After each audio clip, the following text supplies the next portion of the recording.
السلام علیکم، میرا نام عبدالرحیم ہے۔ میں ایک سیریز بنا رہا ہوں مختلف احادیث کی کتابوں سے مختلف ٹاپکس پہ۔ تو امام خزیمہ کی جو مجموعہ احادیث ہے اسے نماز کے ٹاپک پہ کچھ احادیث ہیں۔ اعوذ باللہ من الشیطان الرجیم، بسم اللہ الرحمن الرحیم۔ حدیث نمبر ہے 758۔ حضرت ابو ہریرہ رضی اللہ تعالیٰ عنہ بیان کرتے ہیں کہ ایک شخص نبی اکرم صلی اللہ علیہ وسلم کی طرف کھڑا ہوا اور اس نے پوچھا، کیا ہم میں سے کوئی شخص ایک کپڑے میں نماز پڑھ لے؟ تو نبی اکرم صلی اللہ علیہ وسلم نے فرمایا، کیا تم میں سے ہر شخص کے پاس 2 کپڑے ہیں؟ حضرت ابو ہریرہ رضی اللہ تعالیٰ عنہ نے سائل سے کہا، کیا تم ابو ہریرہ کو جانتے ہو؟ کیونکہ وہ ایک ہی کپڑے میں نماز پڑھ لیتے ہیں، حالانکہ ان کے دیگر کپڑے کونٹھی پہ لٹکے ہوئے ہیں۔ ایک اور حدیث ہے، حضرت ابو ہریرہ رضی اللہ تعالیٰ عنہ بیان کرتے ہیں، اس ذات کی قسم جس کے ہاتھ میں ابو ہریرہ کی جان ہے، یقیناً میں نے خود کو دیکھا اور بے شک میں مسجد میں دیکھتا تھا کہ تقریباً کسی شخص کو نہیں دیکھتا کہ وہ 2 کپڑوں میں نماز پڑھ رہا ہو، جبکہ تم آج 2 اور 3 کپڑوں میں نماز پڑھتے ہو۔ ایک اور حدیث ہے 760، حضرت سعید بن مسیب رحمۃ اللہ علیہ سے روایت ہے کہ ان سے ایک شخص کے بارے میں پوچھا گیا جو صرف ایک قمیض میں نماز پڑھتا ہے اور اس کے جسم پہ تہ بند آزار نہیں ہوتا، تو اس نے فرمایا، اس میں کوئی حرج نہیں۔ انہوں نے فرمایا، اس میں کوئی حرج نہیں کہ وہ سطر کو ڈھانپنے والی ہے۔ یہ عمر بن شعیب کا قول ہے، جبکہ بقیر کہتے ہیں سید سعید بن مسیب نے فرمایا، حضرت ابن مسعود رضی اللہ تعالیٰ عنہ نے فرمایا، بے شک ہم ایک ہی کپڑے میں نماز پڑھا کرتے تھے، حتیٰ کہ اللہ تعالیٰ نے ہمیں بے کثرت کپڑے عطا کر دیے، تو آپ نے فرمایا 2 کپڑوں ہی میں نماز پڑھا کرو۔ تو حضرت ابی بن قعب رضی اللہ تعالیٰ عنہ نے فرمایا، اس میں کوئی حرج نہیں، ہم رسول اللہ صلی اللہ علیہ وسلم کے عہد میں ایک ہی کپڑے میں نماز پڑھا کرتے تھے، حالانکہ ہمارے پاس 2 کپڑے بھی ہوتے تھے۔ تو حضرت عمر بن خطاب رضی اللہ تعالیٰ سے عرض کی گئی اور وہ ان کے ساتھ ہی تھے، کیا آپ ان حضرات میں فیصلہ نہیں سنائیں گے؟ انہوں نے کہا، میں اپنے موقف کے ساتھ ہوں۔ ایک اور حدیث ہے، حدیث نمبر 761، حضرت عمر بن ابی سلمہ رضی اللہ تعالیٰ عنہ بیان کرتے ہیں کہ میں نے رسول اللہ صلی اللہ علیہ وسلم کو حضرت ام سلمہ رضی اللہ تعالیٰ عنہ کے گھر میں ایک ہی کپڑے میں نماز پڑھتے دیکھا۔ آپ صلی اللہ علیہ وسلم نے اس کے کناروں کو الٹا کے کندھوں پہ ڈال دیا تھا۔ ایک اور حدیث ہے، حدیث نمبر 762، حضرت جابر رضی اللہ تعالیٰ عنہ سے روایت ہے کہ انہوں نے رسول اللہ صلی اللہ علیہ وسلم کو ایک کپڑے میں ان کے کناروں کو الٹ کے اپنے کندھوں پہ ڈالے نماز پڑھتے دیکھا، جبکہ آپ صلی اللہ علیہ وسلم کے دوسرے کپڑے کونٹھی پہ لٹکے ہوئے تھے۔ ایک اور حدیث ہے، حدیث نمبر 763، حضرت سہل بن سعد رضی اللہ تعالیٰ عنہ بیان کرتے ہیں کہ صحابہ کرام نبی اکرم صلی اللہ علیہ وسلم کے ساتھ بچوں کی طرح اپنی تہمت اپنی گردنوں پہ باندھے ہوئے نماز پڑھتے تھے، تو عورتوں کو کہا جاتا، جب تک مرد سیدھے بیٹھ نہ جائیں تو اپنے سر سجدے سے ہرگز نہ اٹھانا۔ ایک اور حدیث ہے، حدیث نمبر 764، حضرت ابو ہریرہ رضی اللہ تعالیٰ عنہ بیان کرتے ہیں کہ میں 70 اصحاب صفا میں ایک فرد تھا، اس میں سے کسی شخص پہ جسم کی بالائی حصے کو ڈھانپنے والی چادر نہیں ہوتی تھی، یا دھاری دار اونٹنی اوڑھنی ہوتی یا کمبل وغیرہ ہوتی جسے انہوں نے اپنی گردنوں میں باندھا ہوا ہوتا۔ ان میں سے بعض پنڈلی تک پہنچ جاتے اور بعض ٹخنوں تک پہنچ جاتے، تو وہ اپنے ہاتھ کے ساتھ اکٹھا کر لیتے، اس ڈر سے کہ کہیں ان کی شرمگاہ نظر نہ آ جائے۔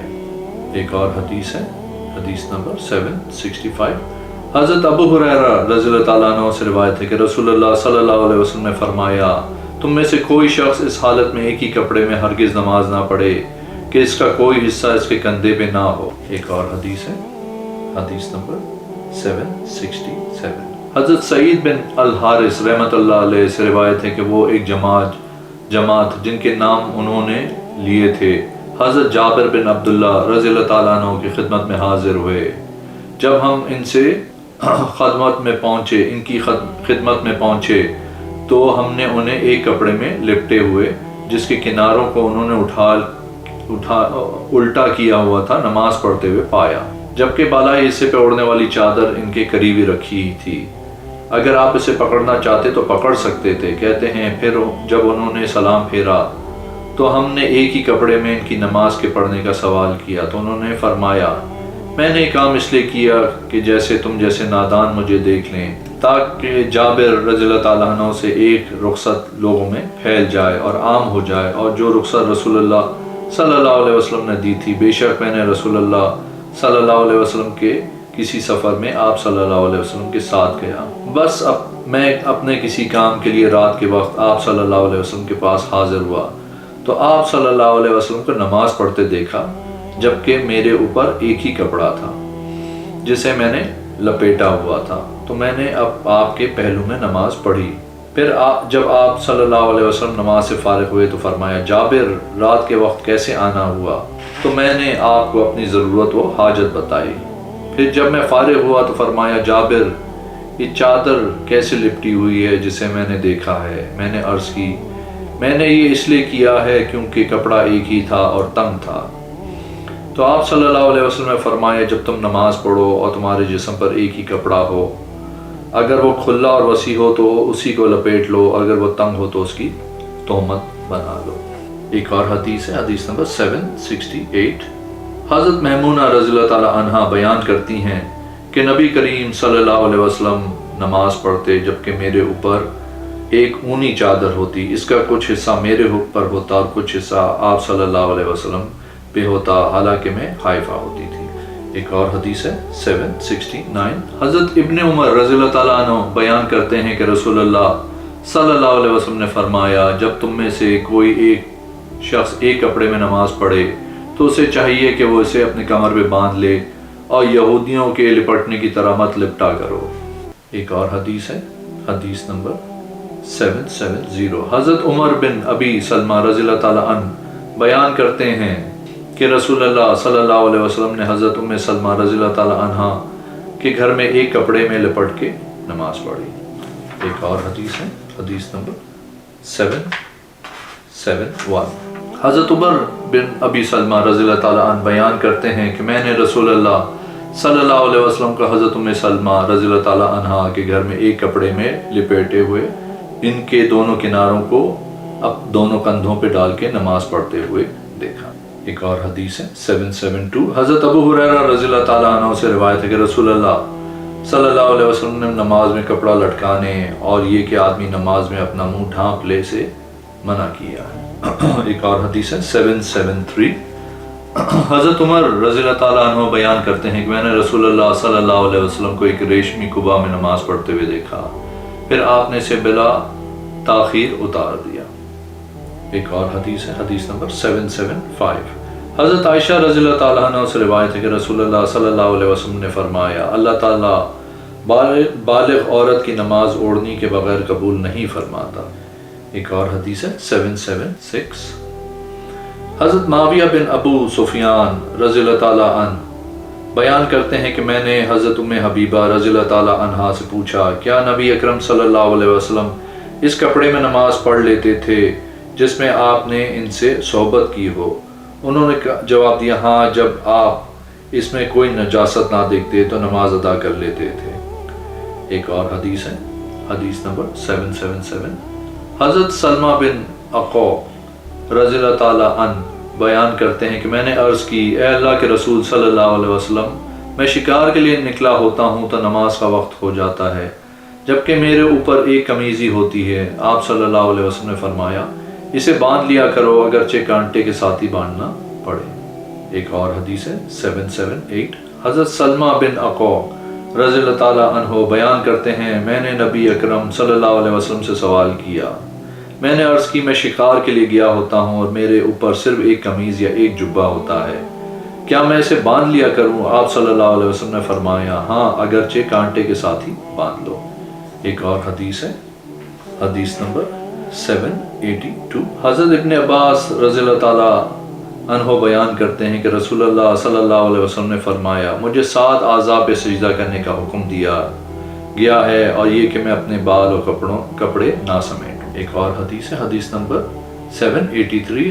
حضرت ابو قتادہ بن ربی رضی اللہ تعالیٰ عنہ بیان کرتے ہیں کہ رسول اللہ صلی اللہ علیہ وسلم حضرت ابو العاص کی بیٹی یعنی اپنی نواسی کو نماز میں اپنی گردن پہ بٹھا لیا کرتے تھے، جب آپ صلی اللہ علیہ وسلم سجدہ کرتے تو اسے زمین پہ رکھ دیتے اور جب آپ صلی اللہ علیہ وسلم کھڑے ہوتے تو اسے اٹھا لیتے۔ ایک اور حدیث ہے 784، امام صاحب جناب الدروقی کی سند سے روایت کرتے ہیں، اور آپ صلی اللہ علیہ وسلم حضرت زینب کی بیٹی کو اپنی گردن پہ بٹھائے لوگوں کی امامت کرواتے، پھر جب رکوع کرتے تو اسے بٹھا دیتے، اور جب آپ صلی اللہ علیہ وسلم کھڑے ہوتے تو اسے اٹھا لیتے۔ ایک اور حدیث ہے 785، حضرت عبداللہ رضی اللہ تعالیٰ عنہ بیان کرتے ہیں کہ اس دوران میں رسول اللہ سجدہ کر رہے تھے، آپ صلی اللہ علیہ وسلم کے ارد گرد چند قریشی بیٹھے تھے، جب عقبہ بن ابی معیط اونٹ کی اوجڑی لے کے آیا اور اسے رسول اللہ صلی اللہ علیہ وسلم پہ ڈال دیا تو آپ صلی اللہ علیہ وسلم اپنا سر مبارک اٹھا نہ سکے، چنانچہ حضرت فاطمہ رضی اللہ تعالیٰ عنہا آئیں اور اسے آپ کی کمر سے اتار دیا اور اس برے کام کرنے والے پر بد دعا کی۔ آپ نے بد دعا کی، اے اللہ، قریش کی اس جماعت ابو جہل بن حشام، عتبہ بن ربیعہ، شیبہ بن ربیعہ، عقبہ بن ابی معیط، امیہ بن خلف یا ابی بن خلف، امام شیبہ کو شعبہ ہے کہ وہ اپنے دردناک عذاب کے ساتھ پکڑ لے۔ حضرت عبداللہ فرماتے ہیں، میں نے ان قریش سرداروں کو دیکھا کہ وہ بدر والے دن قتل کر دیے گئے اور ایک کنویں میں پھینک دیے گئے، سوائے امیہ یا ابی کے کہ اس کے جوڑ ٹکڑے ٹکڑے ہو گئے تو اسے کنویں میں نہ پھینکا گیا۔ ایک اور حدیث ہے، حدیث نمبر 786، حضرت ابو سعید خدری رضی اللہ تعالیٰ عنہ بیان کرتے ہیں کہ رسول اللہ صلی اللہ علیہ وسلم نے ایک دن ہمیں نماز پڑھائی تو آپ صلی اللہ علیہ وسلم نے اپنے جوتے اتار کے اپنی بائیں جانب رکھ دیے۔ جب صحابہ اکرام نے دیکھا کہ رسول اللہ صلی اللہ علیہ وسلم نے اپنے جوتے اتار دیے تو انہوں نے بھی اپنے جوتے اتار دیے۔ پھر جب آپ صلی اللہ علیہ وسلم فارغ ہوئے تو انہیں فرمایا، تمہیں کیا ہوا تھا کہ تم نے اپنے جوتے اتار دیے؟ انہوں نے عرض کی، اے اللہ کے رسول صلی اللہ علیہ وسلم، ہم نے آپ صلی اللہ علیہ وسلم کو دیکھا کہ آپ صلی اللہ علیہ وسلم نے اپنے جوتے اتار دیے ہیں تو ہم نے بھی اپنے جوتے اتار دیے۔ تو آپ صلی اللہ علیہ وسلم نے فرمایا، میں نے تو اس لیے اتارے کہ میرے پاس ایک آنے والا فرشتہ آیا تو اس نے مجھے بتایا کہ میرے جوتوں میں گندگی لگی ہوئی ہے تو میں نے انہیں اتار دیا، لہٰذا جب تم میں سے کوئی شخص مسجد میں داخل ہو تو اپنے جوتے دیکھ لے، اگر وہ جوتوں میں گندگی لگی ہے دیکھے تو انہیں زمین کے ساتھ رگڑ لے، پھر انہیں پہن کے نماز پڑھ لے۔ اگر آپ نے میرے چینل کو ابھی تک سبسکرائب نہیں کیا تو پلیز کیجئے، اس ویڈیو پر لائک کیجئے، اگلی ویڈیو میں انشاءاللہ حاضر ہوں گا۔ اللہ